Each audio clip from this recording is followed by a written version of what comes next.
Drapeau jaune du Fatah à la main, des milliers de Palestiniens suivent le convoi funéraire d'Arafat Jaradat. Dans le ciel, des tirs résonnent, sur le toit des immeubles, des combattants armés.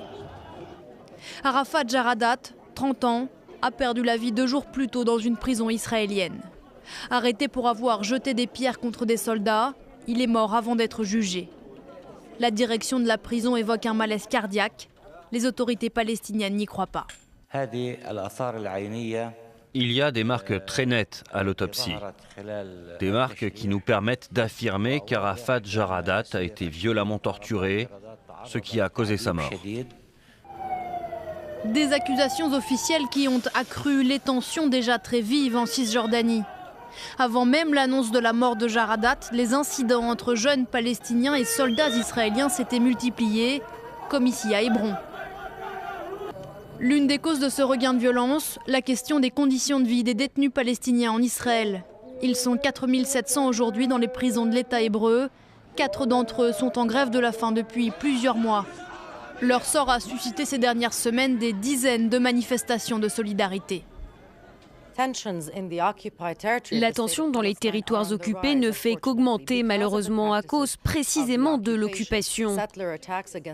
Les attaques de Palestiniens par des colons ne font qu'augmenter, tout comme les raids de l'armée israélienne vers des villages palestiniens. Et tout cela vient s'ajouter à la montée des tensions dans les prisons israéliennes. Cette agitation en Cisjordanie inquiète Israël au plus haut point.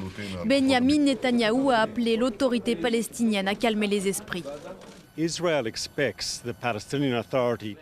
attend de l'autorité palestinienne qu'elle agisse de façon responsable et qu'elle empêche la violence, car cela ne peut qu'exacerber les tensions actuelles.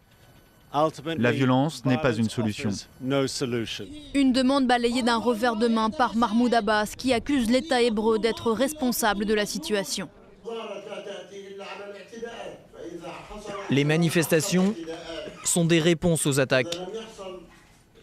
S'il n'y avait pas d'attaque des colons, si nos prisonniers étaient relâchés, il n'y aurait pas de manifestation.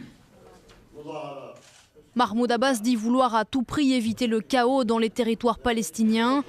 Mais le tir d'une roquette mardi depuis la bande de Gaza vers le sud d'Israël fait craindre une nouvelle escalade de la violence, à quelques semaines d'une visite de Barack Obama dans la région.